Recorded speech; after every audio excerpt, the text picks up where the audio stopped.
మన ప్రభువును ప్రియరక్షకుడైన యేసు ప్రభుల వారి యొక్క శుభనామమున ప్రభు పిల్లలైన మీకు నా ప్రభు అయిన యేసుక్రీస్తు నామమున హృదయపూర్వకమైన వందనాలు తెలియజేస్తున్నాను. అందరికీ వందనాలు. ఈ పూట ధ్యానం కొరకు లూకా సువార్త 10వ అధ్యాయం 38వ వచనం నుండి కొన్ని మాటలు చదువుతున్నాను, మీరు వినండి. అంతటా వారు ప్రయాణమైపోవచ్చుండగా ఆయన ఒక గ్రామములో ప్రవేశించెను. మార్త అను ఒక స్త్రీ ఆయనను తన ఇంట చేర్చుకొనెను. ఆమెకు మరియా అను సహోదరి ఉండెను. ఈమె యేసు పాదముల యొద్ద కూర్చుండి ఆయన బోధ వినుచుండెను. మార్త విస్తారమైన పని పెట్టుకుని చేత తొందరపడి ఆయన యొద్దకు వచ్చి, ప్రభువా, నేను ఒంటరిగా పనిచేయుటకు నా సహోదరి నన్ను విడిచిపెట్టినందున నీకు చింత లేదా? నాకు సహాయం చేయమని ఆమెతో చెప్పుమనెను. అందుకు ప్రభువు, మార్త మార్త, నీవు అనేకమైన పనులను గూర్చి విచారము కలిగి తొందరపడుచున్నావు, కానీ అవసరమైనది ఒక్కటే. అవసరమైనది ఒక్కటే. మరియా ఉత్తమమైన దాన్ని ఏర్పరచుకొనెను. అది ఆమె యొద్ద నుండి తీసివేయబడదని ఆమెతో చెప్పాను. మరియా ఉత్తమమైన దాన్ని ఏర్పరచుకొనెను. ఈ మాట నాతో చెప్తారా? మరియా ఉత్తమమైన దాన్ని ఏర్పరచుకొనెను. మరియా ఏర్పరచుకున్నది ఏంటి? ఉత్తమమైనది. ప్రభు అంటారు, అది ఆమె యొద్ద నుండి తీసివేయబడదు. ఇంతకీ మరియ ఏర్పరచుకున్న ఆ ఉత్తమమైనది ఆమె యొద్ద నుండి తీసివేయబడనిది ఏమిటర్రా అని ఆలోచిస్తే, ఆయన పాదముల యొద్ద కూర్చుండి ఆయన బోధ వినటం. లైవ్లో వినటం కాదు. పాదాలు లైవ్లో దొరుకుతాయా? చెబరే, లైవ్లో దొరుకో.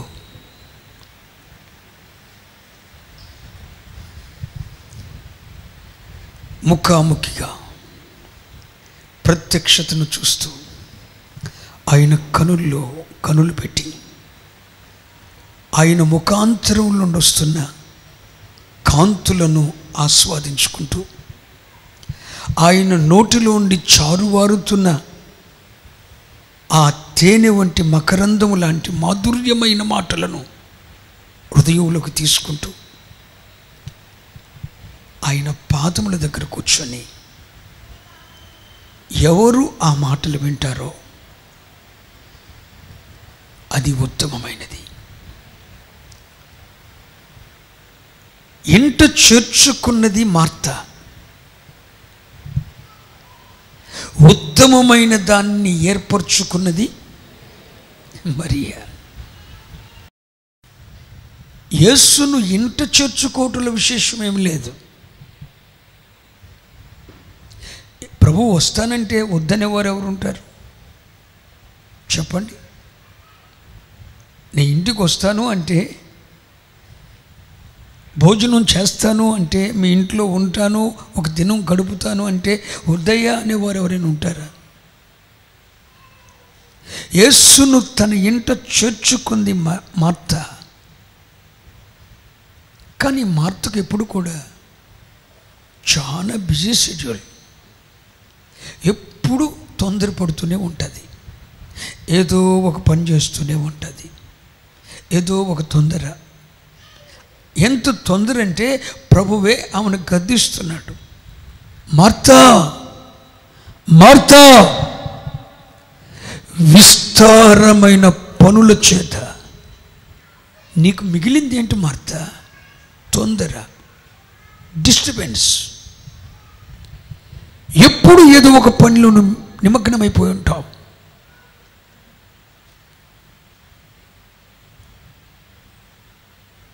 ఇంట చేర్చుకున్నది నీవు కదా.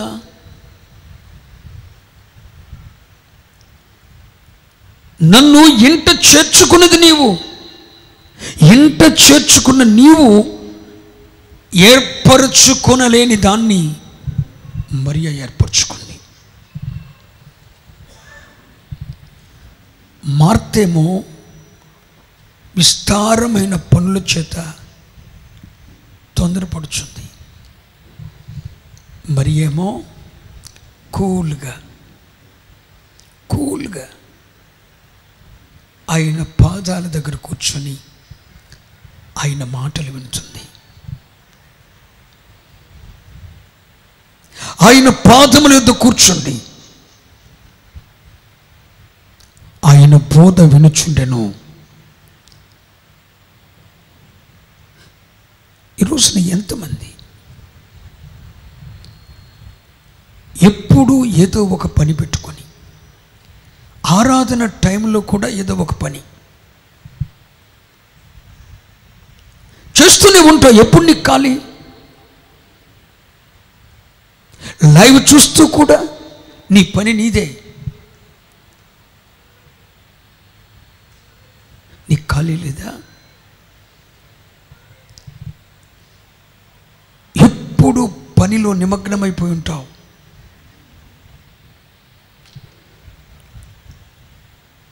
తొందరపడుతూనే ఉంటావు. బిడ్డలను గూర్చిన తొందర, భర్తను గూర్చిన తొందర, సిటీలను గూర్చిన తొందర, అప్పులు గూర్చిన తొందర, వడ్డీలను గూర్చిన తొందర, అనారోగ్యాన్ని గూర్చిన తొందర. ఏదో ఒక తొందర నీకు ఉండాలి. తొందరపడుతూ ఉంటావు. కానీ చూడండి, ఒక ఇంట్లోనే ఇద్దరు సహోదరులు ఉన్నారు. ఒక ఆమె కూల్గా ప్రభు సన్నిధిలో కూర్చుంది, ఒక ఆవిడ తొందరపడుతూ ఉంది. ఒకే సంఘములో భిన్న మనస్తత్వాలు కలిగిన వారు ఉంటారు. ఒకే సేవా పరిచర్యలో భిన్న వ్యక్తిత్వాలు కలిగిన దైవ సేవకులు ఉంటారు. ఒకే కుటుంబంలో, ఒకే సంఘములో, ఒకే ఇంట్లో, ఒకే పరిచర్యలో భిన్నమైన మనస్తత్వాలు కలిగిన వారు ఉంటారు. ఒకడు తొందరపడుతూ ఉంటాడు, ఎట్టొకటి అయిపోవాలి, తొందరపడుతుంటాడు. మరొకడు కూల్గా ఉంటాడు. ఈరోజు ప్రభు మీతో చెప్పమన్న మాట ఏంటో తెలుసా? జీవిత కాలం అంతా నువ్వు తొందరపడినా చచ్చే రోజును కూడా మిగిలేది తొందరే నీకు. ఇంతవరకు విస్తారమైన పనులు పెట్టుకొని తొందరపడుతూ కలవరాలతో, టెన్షన్తో, కలవరాలతో, ఒత్తిళ్లతో నలిగిపోయావు. మిగిలిన శేష జీవితమైన ఉత్తమమైనది ఒకటి ఉంది. నీ యొద్ద నుండి తీసివేయనిది ఒకటి ఉంది. ఉత్తమమైనది ఒకటి ఉంది, నీ యొద్ద నుండి ఎవడు తీసివేయనిది ఒకటి ఉంది. అదేంటో తెలుసునా? ఆయన పాదముల యొద్ద కూర్చుండి, ఆయన పాదముల యొద్ద కూర్చుండి రిలాక్స్గా, కూల్గా ఆయన పాదాల యొద్ద కూర్చొని ఆయన ఏం చెప్తాడో విందాం. ఆయన నోటి నుండి జాలువారుతున్న ఆ మాటలను ఆస్వాదించుకుందాం అంటూ ఆయన పాదముల యొద్ద కూర్చుండే అనుభవం. చూడండి, నేను అంటున్నాను, ఆయన పాదాల దగ్గర నిలబడమని చెప్పట్లేదు.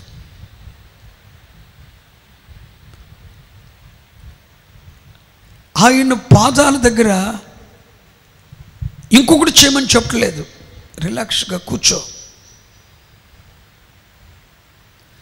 నీ ప్రతి సమస్యకు పరిష్కారం అక్కడే దొరుకుతుంది.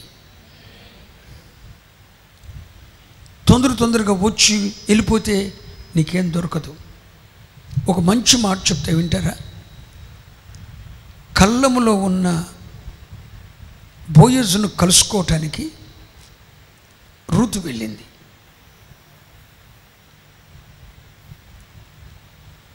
ఎందుకంటే తనకున్న సమస్యల నుండి విడిపించగలిగిన వాడు బెత్లెహేములో ఎవడైనా ఉన్నాడు అంటే బోయజు. ఇక బోయజు తప్ప తన క్లిష్ట పరిస్థితులను విడిపించగలిగిన వాడు ఇంకొకడు లేడు.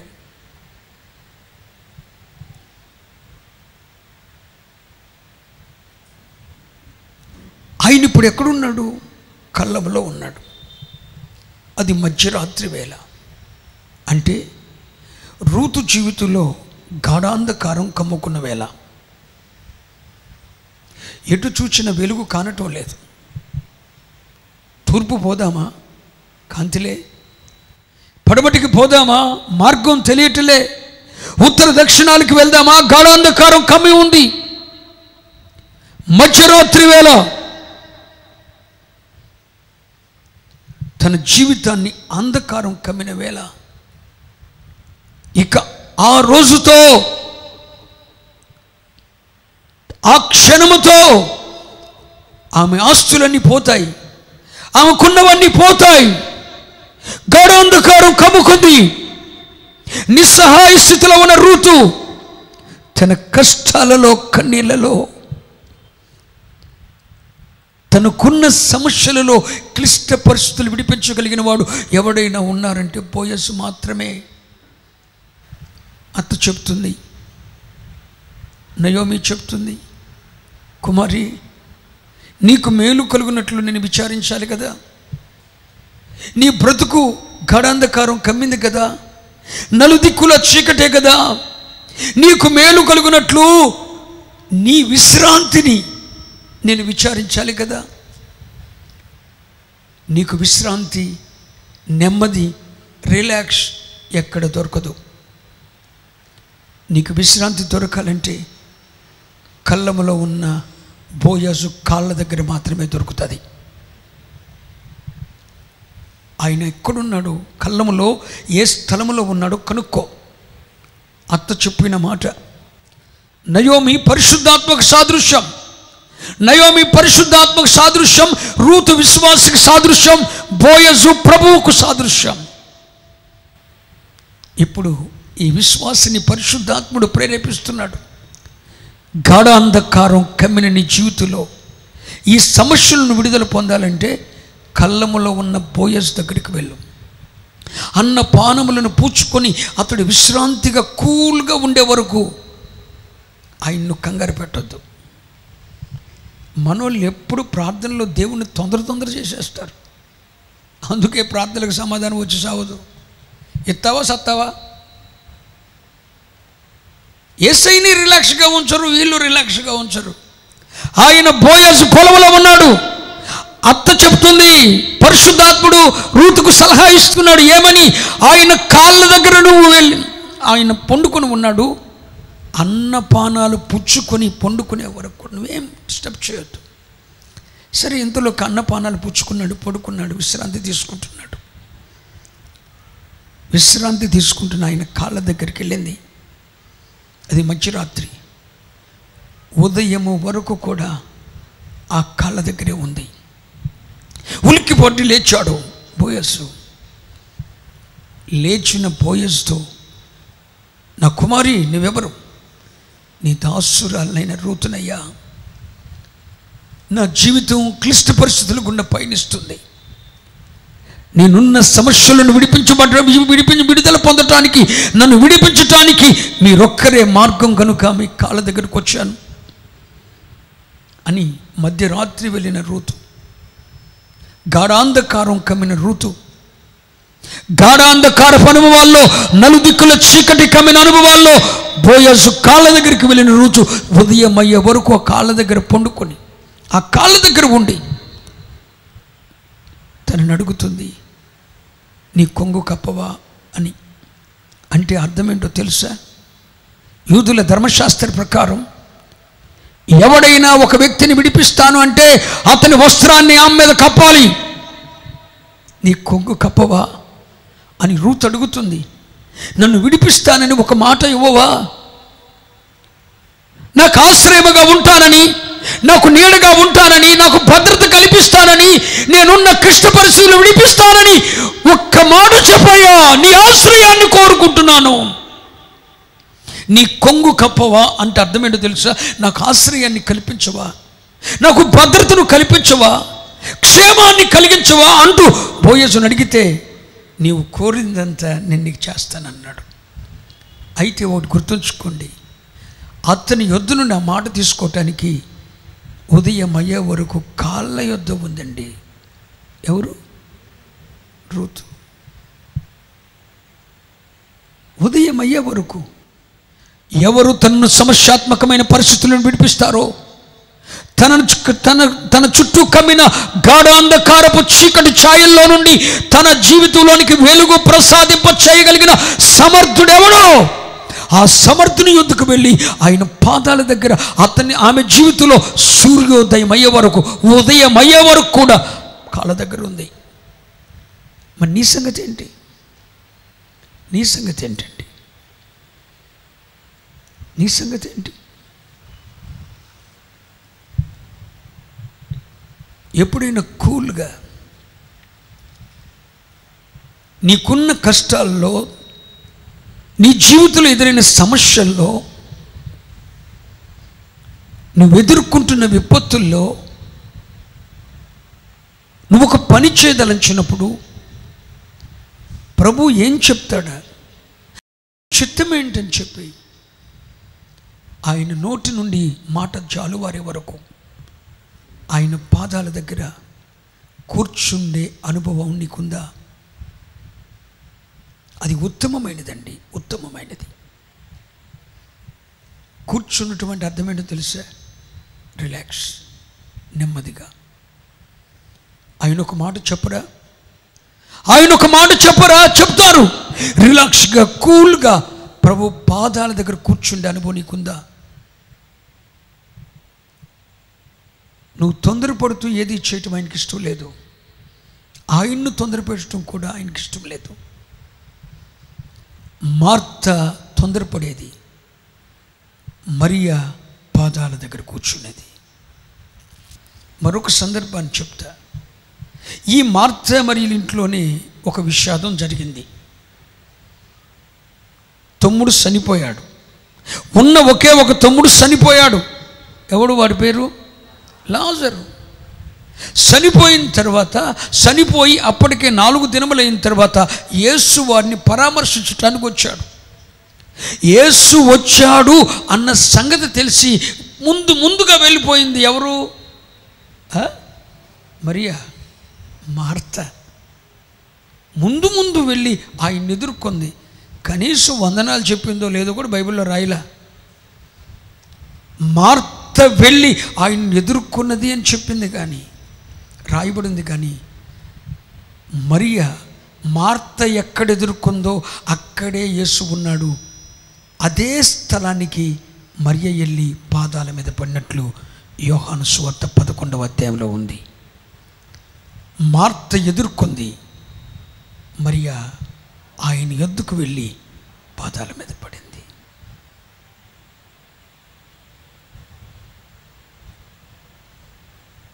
పాదాల మీద పడి అంటుంది, ప్రభువా, నీవెక్కడ ఉన్న ఎడ్ల నా సహోదరుడు చనిపోయి ఉండేవాడు కాడు. విశ్వాసాన్ని వ్యక్తపరుస్తుంది. మరియకు తెలుసు ప్రభువు ఎదుట తన స్థానమేంటో. ప్రభువు తన మహిమనిచ్చిన, తన ఎదుట నిలబడే ఆధిక్యతనిచ్చిన మరియా ఎక్కడుండాలి అక్కడ ఉంటుంది. నేను అడుగుతున్నా, ఎవడి కాళ్ళ దగ్గర నువ్వు పడిసేస్తున్నావే? ఎవడి కాళ్ళకో మొక్కుతున్నావే? 10,000 అప్పు కొరకు వాడి చేతులు పట్టుకొని, వీడి చేతులు పట్టుకొని, వాడి కోసం దండం పెట్టి, వీడి పుస్తకాల మీద సంతకాలు పెట్టి 1,00,000 తిప్పలు పడుతున్నావే. ఒక దినమంతా వెళ్ళి వెయిట్ చేస్తున్నావే, అదే సమయాన్ని ఆయన పాదాల దగ్గర వెయిట్ చేస్తే, ఆయన పాదాల దగ్గర కూర్చుంటే,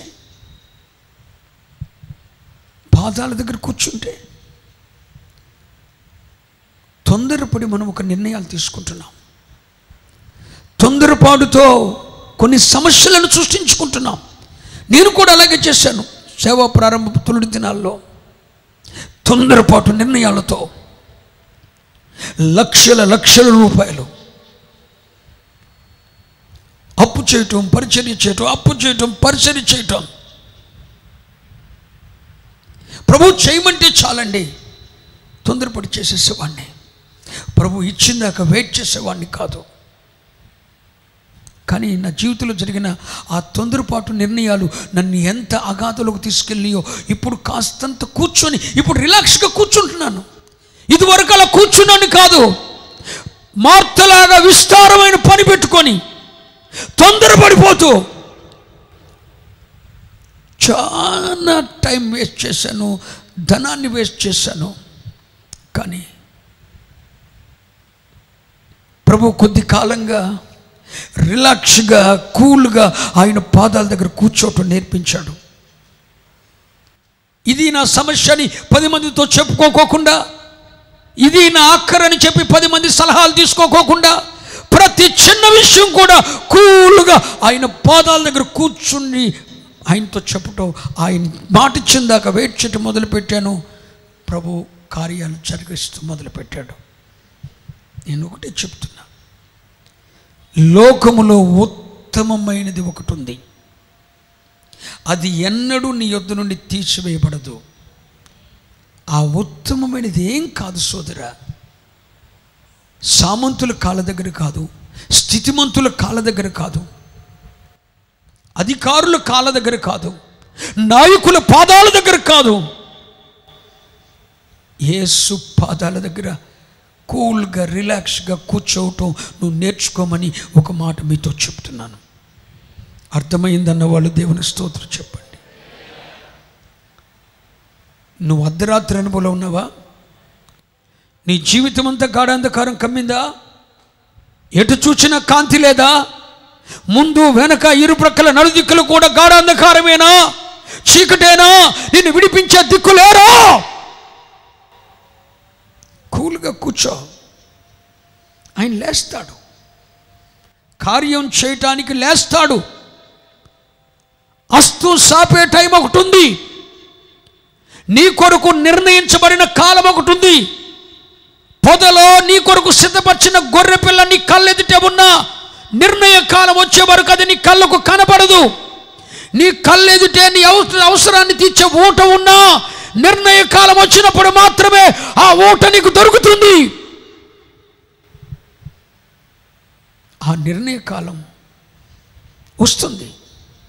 ఆ నిర్ణయ కాలం నీ ముందుకు తీసుకుని వచ్చే వరకు కూల్గా, రిలాక్స్గా, ప్రభు నన్ను ఏం చేయమంటావు? ఈ క్లిష్ట పరిస్థితిలో ఉన్నాను, నన్ను ఏం చేయమంటారు ప్రభా? నన్ను ఎటుపోమంటారు? తొందరపడి వెళ్ళిపోయాడు లోతు. సొదొమ వైపు వెళ్ళిపోయాడు. పచ్చగా ఉంది, యెహోవా తోట వలె ఉంది, నీరు కట్టిన తోట వలె ఉంది. ఇంకా దానికి మించింది ఏముంది? యెహోవా తోటలా కనబడుతుందని చెప్పి ఒక ప్రాంతాన్ని ఎన్నిక చేసుకొని వెళ్ళిపోయాడు లోతు. లోతుకు అలవాట్లేదండి పాదాల దగ్గర కూర్చుండే అనుభవం. వెళ్ళిపోయాడు. కానీ అబ్రహాం లోతు వెళ్ళిపోయిన తర్వాత రిలాక్స్గా ప్రభుని అడుగుతున్నాడు, నన్నెటు వెళ్ళమంటావు ప్రభువా? నన్నెటు వెళ్ళమంటావు? లోతు సొదొమ వైపు వెళ్ళిపోయాడు కదా, పచ్చగా ఉన్నదాన్ని ఎన్నిక చేసేసుకున్నాడు కదా. ఇక నాకు 3 దిక్కులు కూడా ఎండిన ఎడారే కనబడుతుంది కదా, నన్నెటు వెళ్ళమంటావు ప్రభువా? అబ్రహామా, ఒక్క అడుగు కూడా నువ్వు కదపనవసరం లేదు. హల్లెలూయా. నీవున్న చోటుని నీ కొరకు ఊట తీస్తాను. నీవున్న చోటు నుండే నిన్ను ప్రజ్వలింపజేసి నలుదిక్కులు వ్యాపింప చేస్తాను. నువ్వెక్కడికి వెళ్ళనవసరం లేదు, నువ్వు కూల్గా ఉండంతే, రిలాక్స్గా ఉండు. పిల్లలారా చెప్తున్నాను, ప్రభు పాదాల దగ్గర కూర్చుండే అనుభవం నీకు కావాలని నేను కోరుకుంటున్నా. గడ్డు సమస్యలైనా, స్థితికి మించిన పరిస్థితులైనా, నీ జీవితాన్ని కమ్మిన ఆ గాఢాంధకారపు అనుభవాల్లో నుండి నువ్వు బయటకు రావాలన్నా ఒకటే పరిష్కారం, పాదాల దగ్గర కూర్చోండి. ఎక్కడ? ఎప్పటి వరకు?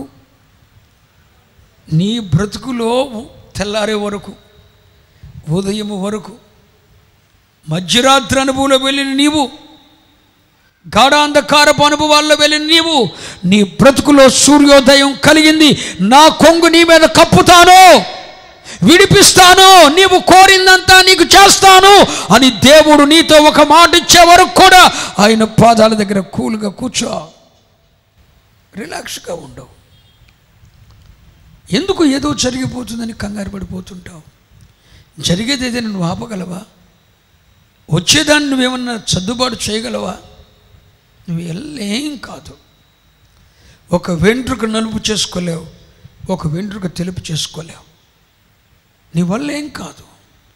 బెత్తెడు పెరగలేవు, అంగుళం తగ్గలేవు. నీ వల్ల ఏం కాదు. సమస్తము చేయగలిగిన సమర్థుడైన ప్రభువైన యేసుక్రీస్తున్నాడు. ఆయన పాదాల దగ్గర కూర్చోండి. కూర్చొని ఆయన ఏం చెప్తాడో వినంతే. ఏం చేయమంటాడు? ఎడమ తట్టుకు వెళ్ళమంటాడా? వెళ్ళు. కుడి ప్రక్కన వలయిరా అంటాడా? వెయ్యి. కూర్చోకుండా నువ్వు పెట్టేట్లుగా. ప్రభు అందరూ ఎడమ ప్రక్క విసురుతారు వల, కానీ ప్రభు అంటాడు కుడి ప్రక్కనే అంటాడు. కుడి చేత్తో కుడి ప్రక్కన ఎలా వేస్తారు? ప్రభు ఎటు వేయమంటాడు అటు వేయి. ప్రభు చెప్తాడండి, వల ఎక్కడ వేయాలో చెప్తాడు, షెకేలు ఏ చేపలో ఉందో చెప్తాడు, ఏ చేప నోరు తెరిస్తే షెకేలు దొరుకుతుందో దేవుడు చెప్తాడు, కరెంటు బిల్లు కడటానికి ఏ చేపను పంపిస్తాడు దేవుడు చెప్తాడండి. కూల్గా ఆయన పాదాల దగ్గర కూర్చో. అర్థమవుతుందన్న వాళ్ళు దేవుని స్తోత్రం చెప్పండి. నీ కొరకు షెకేలున్న చేపను నియమించాడో, నీ అవసరాలన్నీ ఒకే చేప తీరుస్తుంది. నువ్వు 10 చేపలు పట్టిన అవసరం లేదు. 10 చేపలు పట్టిన దాంట్లో ఉండేది పేగులు తప్పే ఉండదు. నీ జీవితంలో కాంతులు కలిగించే ఒక్క చేపని నీ ముందుకు తీసుకొస్తాడు. సిద్ధపరిచాడండి ఆల్రెడీ. ఎక్కడ గాలం వేయాలో చెప్తాడు, ఎక్కడ వలయ్యాలో చెప్తాడు. తన శిష్యులకు చెప్పలేదా? అద్దరికి వెళ్ళాలో ఇద్దరికి వెళ్ళాలో చెప్తాడు. ప్రతి చిన్న విషయాన్ని చేర్చేసుకుంటాడు. నువ్వు ప్రార్థించే మనసు ఆయన పాదాల దగ్గర కూర్చుండే అనుభవం నీకు ఉండాలి. కానీ ఆయన చెప్పందంటే ఏముండదు. కూసేపటికి ఇసుకుపోతావు. కూర్చున్నావా, కాళ్ళకి వచ్చేసినాయి, చేతుల్లాకి వచ్చేసినాయి, అమ్మో భుజాల్లాకి వచ్చేసినాయి. కూసేపు చేతులు ఎత్తితే చేతులు లాక్కొస్తాయి, కాసేపు మోకలిస్తే కాళ్ళు లాక్కొస్తాయి. ఎంతసేపు కూర్చుంటావు? రూతు తెల్లవారే వరకు, ఉదయం వరకు ఆయన పాదాల దగ్గర ఉందే. యాకోబు తెల్లవారి వరకు ప్రభు అంటున్నాడు, వరే యాకోబుకి పోనీరా, తెల్లారుతుందిరా, నన్ను ప్రజలు చూస్తారురా. సరే నేనే ఓడిపోతున్నాను అన్నాడు. ఒక వ్యక్తి దగ్గర దేవుడే ఓడిపోయాడు. పాదాల దగ్గర కూర్చుంటే ఓడిపోయానని చెప్పేశాడు. దేవుడు ఓడిపోతాడా?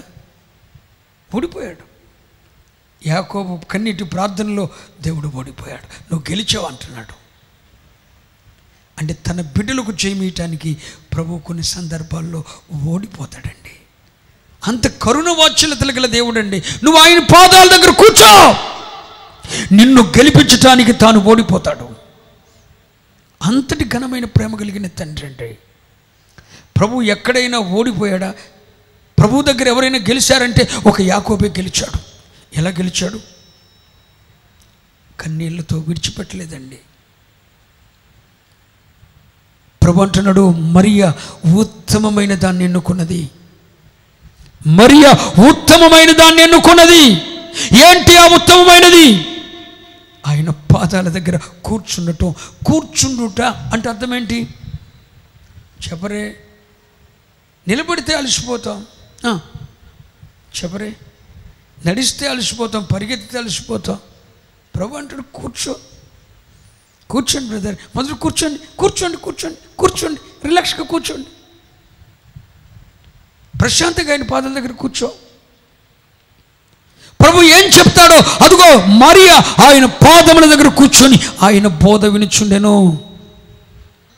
సేవకులారా, మీ వల ఏ ప్రక్క వేయాలి మీ ఇష్టం కాదు. ఎక్కడికి వెళ్ళి గాలం వేయాలి? గలిలయ అద్దరికి వెళ్ళాలా, ఇద్దరికి వెళ్ళాలా? ఇదే త్రోవ, దీనిలో నడువు అన్న శబ్దం నీ వినాలి, నీ ధోని నిండాలి. పాత వల విసరకండి. ప్రభు పాదాల దగ్గర కూర్చొని ఆ వలలను బాగు చేయండి. గాలాలకు పదును పెట్టండి. ఎక్కడ వేయాలి గాలం? అవసరతలన్నీ తీర్చగలిగిన చేపను దేవుడు ఎక్కడ పెట్టాడో కూర్చోండి, రిలాక్స్గా కూర్చోండి. వల ఎక్కడ వేయాలో, గాలం ఎక్కడ వేయాలో, అద్దరికి వెళ్ళాలో, ఇద్దరికి వెళ్ళాలో ప్రభు ఒక మార్గాన్ని పిలుపు, గాజాకు వెళ్ళే మార్గానికి వెళ్ళు. అక్కడ నిన్ను ఒకడు కలుసుకుంటాడు. ఆ దేవుడు ఇప్పుడు లేడా? ఆ పరిశుద్ధాత్ముడు కాదా ఇప్పుడు సంఘాన్ని నడుపుతున్నది? కానీ మనకు అలవాటు లేదు. పేతురు పిలుపు సమరయలో కూటం చేస్తుంటే గాజాకు పంపించాడు. నిన్ను పంపడా దేవుడు? ఏం చేయబోతున్నాడు? కూర్చోండి, దయచేసి ప్లీజ్ కూర్చోండి. కరోనా కష్టకాలం ఒడ్డెక్కుతుంది. క్రీస్తు రక్తము కింద భద్రపరిచారు, క్షేమంగా ఉంచారు. ప్రభు మహిమ కొరకు నువ్వేం చేయాలి, ఎలా చేయాలి? ఖడ్గానికి పొదును ఎలా పట్టాలి? శత్రువు ఖడ్గముతోనే ఎలా యుద్ధం చేయాలి? మన ఖడ్గాలకు ఎలా పొదును పెట్టాలి? రిలాక్స్గా కూర్చొని ప్రభు దగ్గర వెయిట్ ఆన్ ది లార్డ్, దేవునితో కనిపెట్టండి. ఉత్తమమైనది. మీరు ఏ వ్యాపారాలు చేయాలి? ఇదివరకు వ్యాపారం చేసి ఓడిపోయారు కదా, ఇప్పుడు కరోనా కష్టకాలం ఒడ్డెక్కబోతుంది కాబట్టి ఏ వ్యాపారం చేస్తే మీ బ్రతుకుల్లో తెల్లారుతుంది? ప్రభు పాదాల దగ్గర కనిపెట్టండి. బిడ్డల విషయమై ఏ నిర్ణయాలు తీసుకోవాలి? వ్యవసాయమా, వ్యాపారమా, జీవనాధారం కొరకు ఏం చేయాలి? ప్రభు పాదాల దగ్గర కూల్గా కూర్చోండి, కనిపెట్టండి, ఆయన మాట వినండి. తొందరపడొద్దు. చెప్పేది ఒకటి, చేసేది ఒకటి చేయొద్దు. ఒకటి చెప్తే రెండు చేయొద్దు. ప్లీజ్, నష్టపోతావు. చెప్పింది మాత్రం చేయి చాలు. ఒకవేళ పేతురు గాలం ఏమన్నాడు కదని చెప్పి, ఎలాగో వెళ్తున్నాను కదని చెప్పి 2 గాలాలు ఇచ్చుకెళ్తే ఎట్టుండదు? అయ్యారు 2 గాలాలు ఇచ్చుకెళ్తే ఎట్టుండదు? గాలం ఇచ్చుకెళ్ళమన్నప్పుడు గాలమే ఒక గాలమే ఇచ్చుకెళ్ళ, 2 చేతిలో నేను ఎత్తే తిమింగలం పడి నవతలకు లాక్కెళ్ళిపోతాయి. పోతావు దెబ్బతో. చెప్పింది చెయ్యరా బాబు, చాలు, ఎక్స్ట్రా వద్దు. కూర్చో. ఇక ముందు కూర్చునే అవకాశం ఉండదు. పాదాల దగ్గర కూర్చోండి. ఆయన పాదాల దగ్గర కూర్చొని ఆయన మాటలు వినండి. నెంబర్ 1, ఉత్తమమైనది పాదముల యొద్ద కూర్చుండుట. స్తోత్రం చెప్పండి. ఎప్పుడైనా మీ ఇంటికి దైవ సేవకుడు వస్తే పాదాల దగ్గర కూర్చున్నావా? కాలు మీద కాలేసి కూర్చున్నావా? దేవునికి ప్రతినిధి కదండి.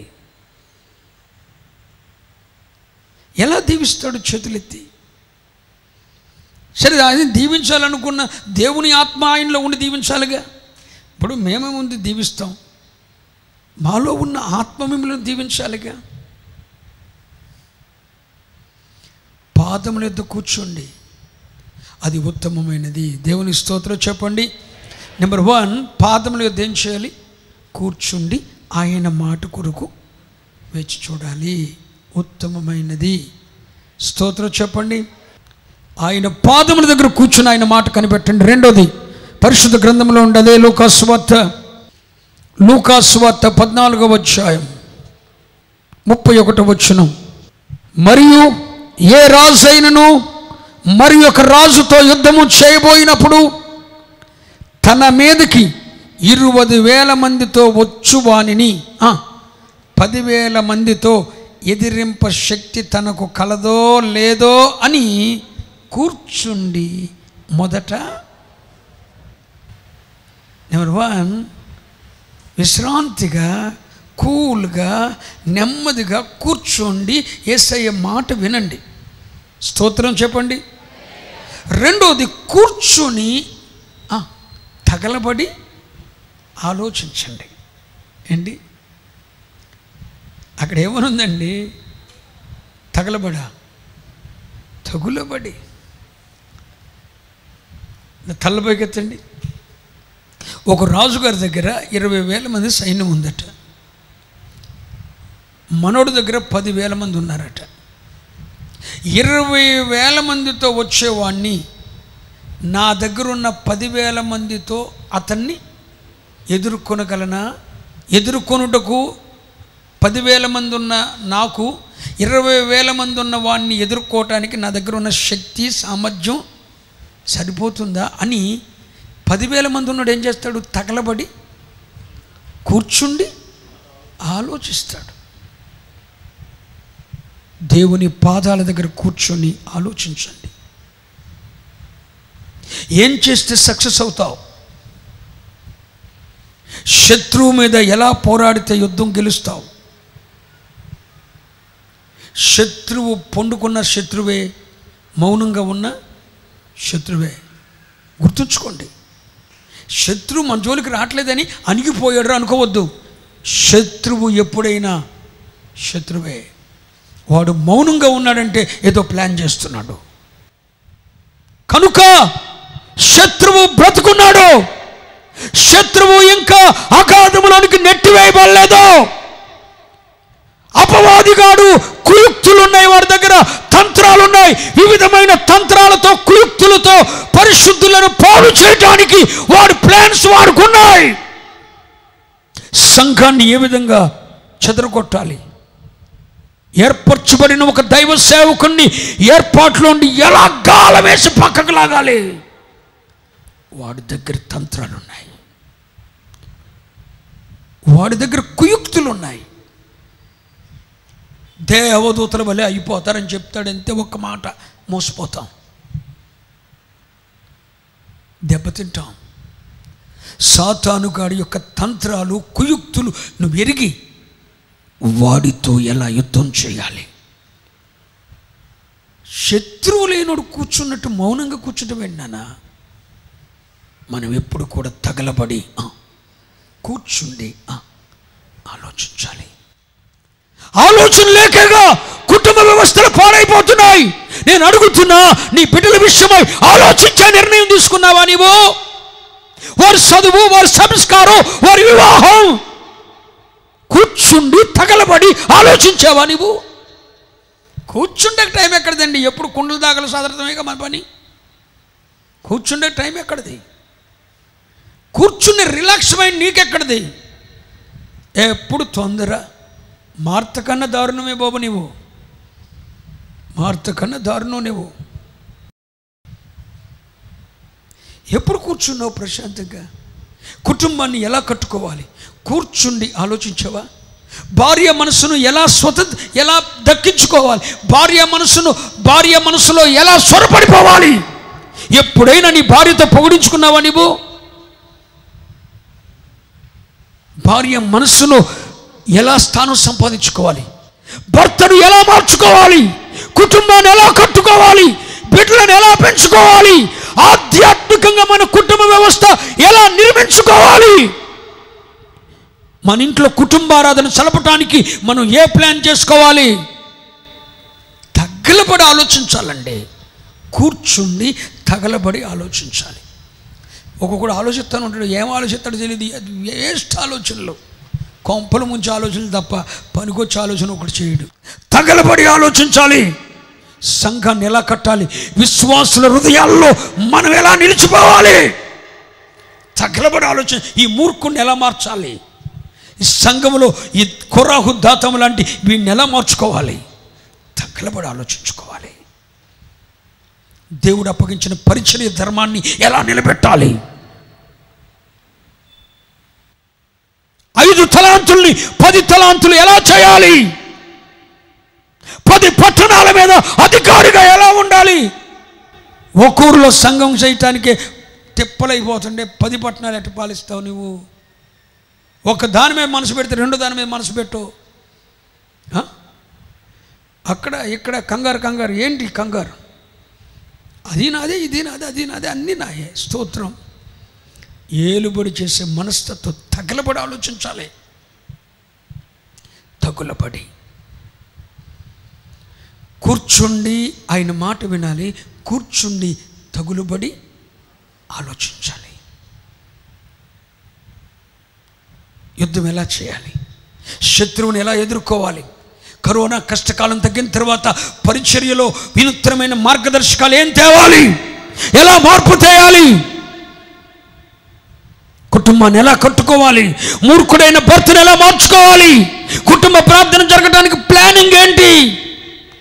నీ ప్రార్థన నువ్వు చేసుకో, భక్తి బర్రాలా అంటాడు వీడు. ఆమంటది నువ్వు చేసుకో అంటదామా. అయిపోయింది. ఇక ఈ ప్రార్థన దేవుడు అంటాడా? సామూహిక పరిశుద్ధతని ఇర్మియా గారు చెప్పారు, గుర్తుందా? ఆయు పట్టణాన్ని జయించాలంటే సామూహిక పరిశుద్ధత. ఒక కాకానగాళ్ళలో పాపం ఉన్నా అక్కడ విజయం రాదు. నీ ఇంటి మొత్తంలో పరిశుద్ధత ఉంటేనే విజయం. నీ ప్రార్థన నీదే, మీ ఆయన ప్రార్థన మీ ఆయనది అయితే ఆ ఇంట్లో నరకం తప్ప ఏం ఉండదు. కుటుంబ ప్రార్థన చేసుకునేటప్పుడు అందరూ మోకరించండి. భర్త, భార్య, పాస్టర్ గారిలో మీరు కూడా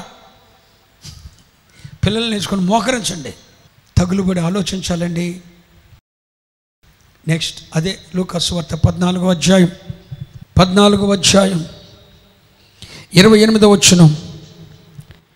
మీలో ఎవడైనను ఒక గోపురం కట్టింపగోరని ఎడల దానిని కొనసాగించుటకు కావలసినది తన యొద్ద ఉన్నదో లేదో అని కూర్చుండి తగులబడి మొదట లెక్క చూసుకొనడా. ఎన్ని చేయాల్సింది ఎక్కడ ఎలా చెప్పాలి? రిలాక్స్గా కూర్చుని. నడుస్తా లెక్కలు చూసుకోవద్దు సోదరుడా. ప్రభు పాదాల దగ్గర కూర్చొని ఆయన ఏం చెప్తారా అని విను మొదట. రెండోది ఆయన పాదాల దగ్గర కూర్చొని ఆలోచించుకో, ఎలా కట్టాలి, ఎలా శత్రువుతో యుద్ధం చేయాలి. మూడవది ఆయన పాదాల దగ్గర కూర్చొని తగులబడి లెక్క చూసుకో. వచ్చేదెంత, ఖర్చు పెట్టేదెంత, తగులుబడి లెక్క చూసుకో. దేవుణ్ణికి ఇచ్చినవి ఎలా ఉపయోగిస్తున్నావు? 100 రూపాయలు ఇచ్చే 1000 రూపాయలు ఇచ్చాడు. షేరకు 200, డేక్షకు 300, మంచినీళ్ళకు 100, అయిపోయింది. ఏసు రక్తం చేయి. ఎన్నేళ్ళు ఇస్తావు తిరిగి దగ్గర? లెక్క చూసుకోవాలిగా. జాగ్రత్త. కూర్చుండి లెక్క చూసుకోండి. దేవుడు మనకిచ్చింది ఏంటి? దేవుని మహిమ కొరకు దాన్ని వాడగలుగుతున్నామా? ఆయన పాదాల దగ్గర కూర్చుండగలుగుతున్నామా? ఎంత సమయం దేవుడిచ్చాడు, ఎంత సమయాన్ని వృధాగా ఖర్చు పెట్టావు లెక్క చూసుకో. నీ ఆయుష్ అంతా దేవుని కొరకు వాడింది ఎంత? ఆనోకు 365 సంవత్సరాలు బతికితే 365 సంవత్సరాల్లో 300 సంవత్సరాలు దేవునితో నడిచాడు. ఈ లెక్క నీ దగ్గర ఉందా? 300 సంవత్సరాలు దేవునితో నడిచాడండి. ఆనోకు లెక్క చెప్తాడు. ప్రభు నాకు 360 సంవత్సరాలు ఇచ్చావు, 360 సంవత్సరాల్లో 300 సంవత్సరాలు నీతో కూడా పగలు రాత్రి నడిచాను ప్రభు. మరి నీ లెక్క ఏంటి? ఎప్పుడైనా కూర్చుని నువ్వు దేవునికి లెక్క చెప్పగలవా? నీకు ఇవ్వబడిన సమయం ఎంత, నువ్వు దేవుని కొరకు ఖర్చు పెట్టింది ఎంత? ఆదివారం బ్యాగ్ ఇచ్చుకొని వెళ్తే సరిపోదు మనకి. సమయం ఎంత? కాబట్టి పిల్లల లెక్క చూసుకోవాలి. దేవుడు ఇచ్చిన టైం ఎంత, దాన్ని ఖర్చు పెట్టింది ఎంత, దేవుడు ధనం ఇచ్చాడు ఎంత, ధనం ఇచ్చాడు ఎంత, దేవుని కొరకు వాడాం. బర్నబా లెక్క చెప్పగలడు. ప్రభువా నువ్వు నాకు ఇచ్చిన ఆస్తి తిరిగి అపోస్తల పాదాల దగ్గర పెట్టాను ప్రభువా, వాళ్ళని అడుక్కో లెక్క అంటాడు. ఎవరు? బర్నబా. ప్రభువా నువ్వు నాకు ఆస్తిని ఇచ్చావు, నేను ఆస్తిని అమ్మి అపోస్తల పాదాల దగ్గర పెట్టా, ఇదిగో నువ్వు ఇచ్చింది నీకు ఇచ్చేసా. లెక్క ఎవడు చెప్పాలి ఇప్పుడు? అపోస్తలు చెప్పుకొని. పేతురుని అడుగు, నాకు సంబంధం లేదు. బర్నబా తన లెక్క తను చెప్పుకుంటాడు. మరి నీ లెక్క ఏంటి? ఎంత ప్రార్థన చేసావు, ఎంత వాక్య ధ్యానం చేసావు, అసలు బైబిల్ పట్టుకొని చదువుతావా? నువ్వు చదవచ్చును కానీ మహిళా మండల పుస్తకాలు 24 గంటల ముందేసి తిప్పేసి లెక్కలు రాసి సూచి పోకు రాసేస్తావు కదా. అంటే అలాంటి మరి జగనాన్ని 10,000 ఎత్తాడు, ఎక్కడికొకటి భూమి అమ్మేసి ఇచ్చేస్తాడు 10,000. ఈ బైబిల్ చదివితే ఎవరు ఎత్తారు? ఆయన ఇచ్చిన 10,000 ఆయనతో ఇప్పించేది ఈ బైబిల్. స్తోత్రం చెప్పండి. మరి నువ్వెంత సమయాన్ని దేవుని సన్నిధిలో హెచ్చిస్తున్నావు? ఎంత సమయాన్ని దేవుని సన్నిధిలో హెచ్చిస్తున్నావు? నీవు లెక్క చూసుకుంటున్నావా? నీ ఆయుష్కాలంలో దేవుని కొరకు ఖర్చు పెట్టింది ఎంత లెక్క చూసుకుంటున్నావా? ఎంత వేస్ట్ చేసావు లెక్క చూసుకుంటున్నావా? ఎంత టైం వేస్ట్ చేసావు లెక్క చూసుకుంటున్నావా? ఎంత ధనం వేస్ట్ చేసావు లెక్క చూసుకుంటున్నావా? కూర్చుండి లెక్క చూసుకో, కూర్చుండి ఆలోచించు, కూర్చుండి ఆయన మాట విను. కూర్చుండి అంటే అర్థం ఏంటి? రిలాక్స్గా. అర్థమైంది నాన్న? యేసు పాదాల దగ్గర కూర్చోమన్నాడు. చెప్తున్నాను, యేసు పాదాల దగ్గర, ఆడు పాదాల దగ్గర నువ్వు, నీ పాదాల దగ్గర ఈడు కూర్చుంటే ఆడు దరిద్రం నీకు, నీ దరిద్రం ఆడికి ఉంటుంది. ఎవడు పాదాల దగ్గర ఎవడు కూర్చోవద్దు. ప్రభు పాదాల దగ్గర కూర్చోండి. ఆయన ఏం చెప్తాడో వినండి. ఆయన చెప్పిన దాన్ని బట్టి తగులుబడి ఆలోచించండి. రిలాక్స్గా కూర్చోండి, రిలాక్స్గా ఆయన మాట వినండి, రిలాక్స్గా ఆయన వద్ద కూర్చొని లెక్క చూసుకోండి. ఎంత వేస్ట్ చేసావు లెక్క చూసుకో. రిలాక్స్గా ఆయన పాదాల దగ్గర కూర్చొని ఆలోచించుకో. ఎలా కట్టాలి, ఎలా ప్రార్థన చేస్తే దేవుడు వింటాడు ఆలోచించుకో. మరొక మాట చెప్తాను. కావాలని చెప్పి నా మీద దేవుడు భారం పెట్టాడు. ఇప్పుడు నేను ఆయన సేవకును కదా. ఆయన కాక ఇంకెవరు చేస్తారు? ఆయన పిల్లలమైన మన జీవితంలో ఏం చేసినా ఆయనే చేస్తాడు. మన మీద ఏదైనా అనారోగ్య భారం కానీ, సమస్యల భారం కానీ, అప్పుల భారం కానీ ఏదైనా పెట్టాడు. ఏం చేయాలి? విలాపవాక్యాలు 3వ అధ్యాయం, విలాపవాక్యములు 3వ అధ్యాయం 28వ వచనం, 27వ వచనం కూడా చూడండి. యవ్వన కాలమున కాడి మోయుట నరునికి మేలు, అతని మీద దాన్ని మోపినవాడు. చెప్పండి. అతని మీద దాన్ని మోపినవాడు. మరలా చెప్పండి, మీ నోటితో చెప్పండి. అతని మీద దాన్ని మోపినవాడు యెహోవాయే కనుక అతడు ఒంటరిగా కూర్చుండి మౌనంగా ఉండాలి. అంతేనా? నా బరువుగా దించుతావా? గుమ్మం మారితే దించుద్దా? గుమ్మం మారితే బరువు దిగుద్దా? దిగదే. నిర్ణయ కాలం వస్తే మృతతుల్యమైన గర్భంలో పంట పండుద్ది. నిర్ణయ కాలం వస్తే నీ దప్పి తీర్చే ఓట పైకి ఉబ్బుకుతా వచ్చేది. నీ ఎదుటే, ఎక్కడికి వెళ్ళనవసరం లేదు, నీ ఎదుటే వచ్చేస్తుంది. దేవుడు నీ మీద కాడి మోపినప్పుడు కూర్చుండి మౌనంగా ఉండు. నీ భార్యను దేవుడు రెచ్చగొట్టాడా?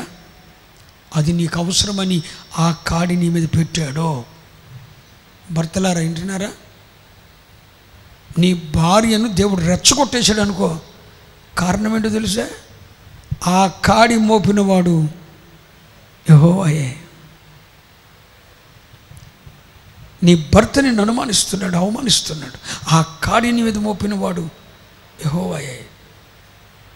కుటుంబ భారం, సంసార భారం, ఆధ్యాత్మిక జీవితంలో ఎదురవుతున్న సమస్యలు, ఏదైనా ఒక భారం నీ భుజం మీద పడినప్పుడు ఆ భారం నువ్వు దించుకోవటానికి మనుషులు ఎందుకు పరిగెత్తకూడదు? ఏదైనా భారం నీ మీద పడినప్పుడు ఈ భారం తగ్గాలంటే, ఒకరోజు నేను ఒకరింట్లోకి వెళ్ళాను.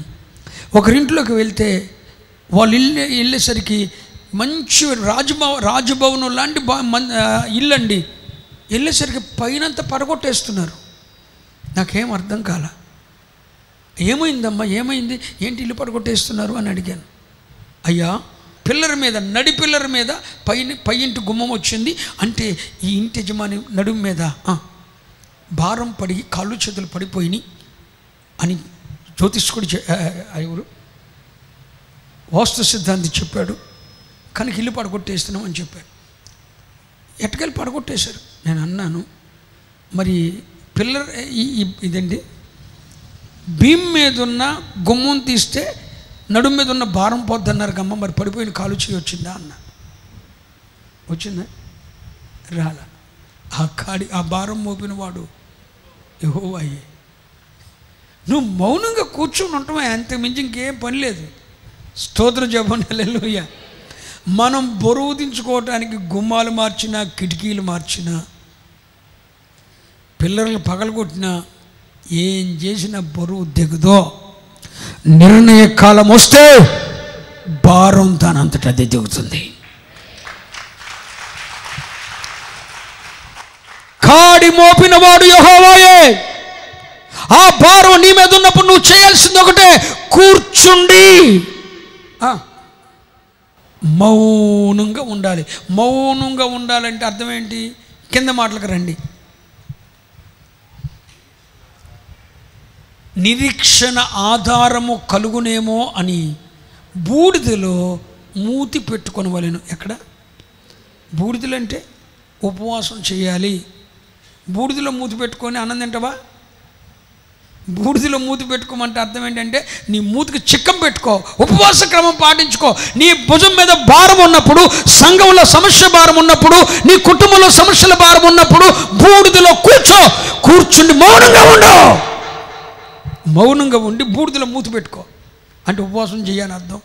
కూర్చుండి మౌనంగా ఉండాలి. ఆ భారాన్ని ప్రభు తీసే వరకు కూడా మౌనంగా ఉండాలి. అర్థమైందన్న వాళ్ళు దేవుని స్తోత్రం చెప్పండి. ఆఖరికి ఒక మాట చదవండి, నేను వాక్యాన్ని ముగిస్తున్నా. 2వ సమూయేలు గ్రంథం 7వ అధ్యాయం 18వ వచనం. దావీదు రాజు లోపల ప్రవేశించి యెహోవా సన్నిధిని కూర్చుండి ఇలా యెహోవా సన్నిధిని చెప్పండి ఎక్కడ? యెహోవా సన్నిధిని కూర్చుండి ఇలాగున మనవి చేసెను, ప్రభువా యెహోవా, ఇంతగా నీవు నన్ను హెచ్చించుటకు నేనెంతటి వాడను, నా కుటుంబం. ఇదంతా ఎక్కడ మనవి చేస్తున్నాడు? యెహోవా సన్నిధిలో కూర్చుండి. నువ్వేదైనా మనవి చేసుకోవాలంటే రాజుల దగ్గర కాదు, అధికారుల దగ్గర కాదు, మనుషుల దగ్గర కాదు, ఆయన సన్నిధిలో కూర్చుండే అనుభవం నీకుంటే సమస్యలను క్లియర్ చేయగలిగిన కృప ప్రభు నీకు ఇస్తాడు. రిలాక్స్గా కూర్చోండి. అంటే పని పాటలకి సోమరులోళ్ళ కూర్చోమంటలే నేను. ప్రభు పాదాల దగ్గర వెయిట్ చేయండి. ఒక మాట చెప్పు, ప్రభువా ఒరే నేనే ఓడిపోయేలాగరా, నువ్వే గెలిచావు, ఇదికి చెయ్యి అని దేవుడు చెప్పేసి వెళ్ళిపోవాలి. స్తోత్రం చెప్పండి, హల్లెలూయా. నీకు అసలు సమాధానం చెప్పకూడదు అనుకున్నా, సపంచరిస్తులో సరే చెప్తున్నా, నేనే మాట మార్చుకున్నా. ఇసుక నువ్వు బ్రతకూడదు అనుకున్నాను, సరే నేనే ఓడిపోయి నీకు ఆయుష్ ఇచ్చేస్తాను. దేవుడు ప్రార్థనతో ప్రణాళికలు మార్చుకుంటాడు. హల్లెలూయా.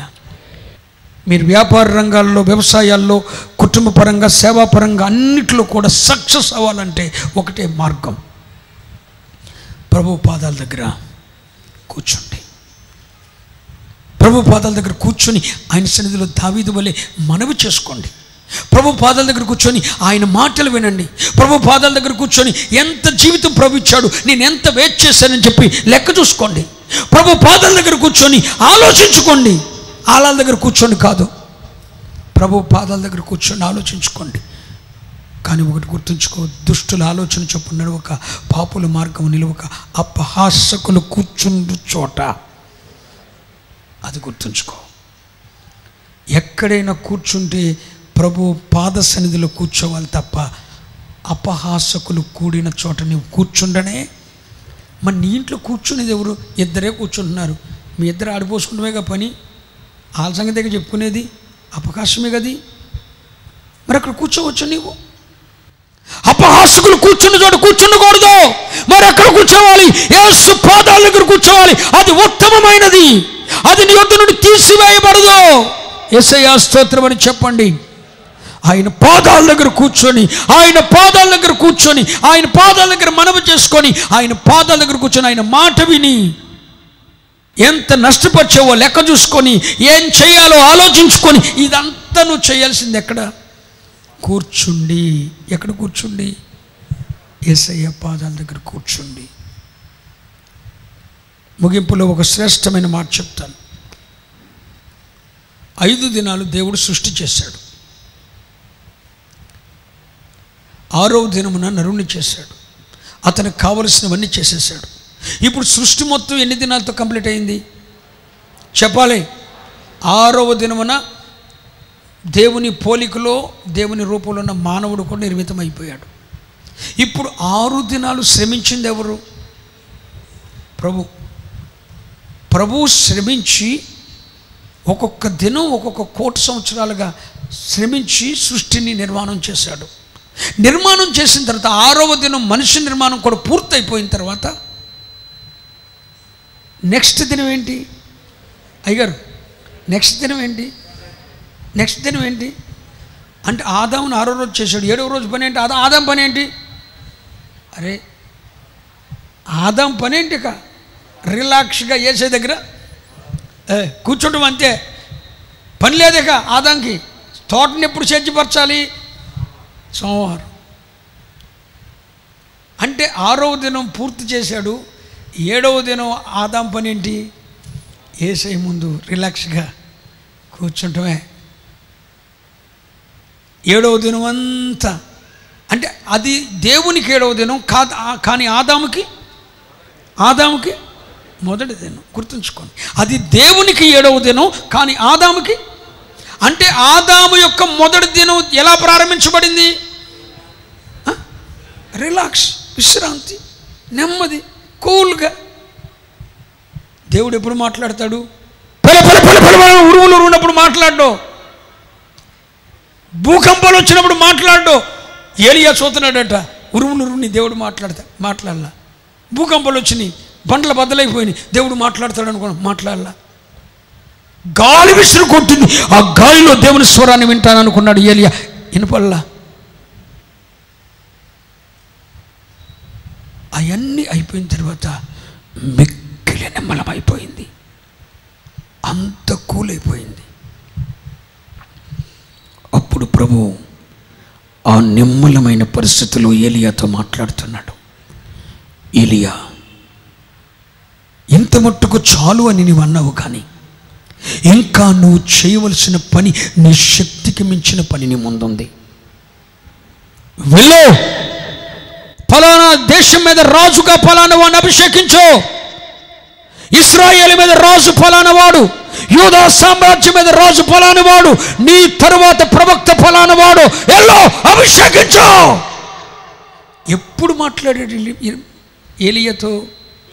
మిక్కిలి నిమ్మలమైన పరిస్థితిలో. నువ్వు టెన్షన్గా, ఒత్తిడిగా, అప్పులు కలబరాలు టెన్షన్గా ఉన్నంతసేపు, అటు ఇటు తొందరపడి తిరుగుతున్నంతసేపు, కూరదాకులు ఆమిస్తున్నంతసేపు, సమస్యల కోసం 6 పాదాలు 7 పాదాలు పట్టుకొని సమస్యను క్లియర్ చేసుకోవడానికి మధ్యవర్తులు పెట్టుకున్నంతసేపు దేవుడు మౌనంగానే ఉంటాడు. ఎప్పుడైతే ఇవన్నీ వదులుకొని రిలాక్స్గా, ప్రభువా నీ పాదాలే శరణమని ఆయన పాదాల దగ్గర కూర్చున్నావా, అది ఉత్తమమైనది, కార్యాలు జరిగిస్తుంది. అర్థమైందన్న వాళ్ళు దేవుని స్తోత్రం చెప్పు. మరి నువ్వు ఎక్కడ కూర్చోవడానికి ఇష్టపడుతున్నావు? మధ్యవర్తులు పెట్టుకొని సెటిల్మెంట్ చేసుకుంటావా? ఏసే పాదాల దగ్గర రిలాక్స్గా కూర్చుంటావా? రోగం వచ్చింది, పరుగులెత్తేసి తొందరపడిపోతావా? ఏసై పాదాల దగ్గర ఒక సలహా తీసుకొని ముందుకెళ్తావా?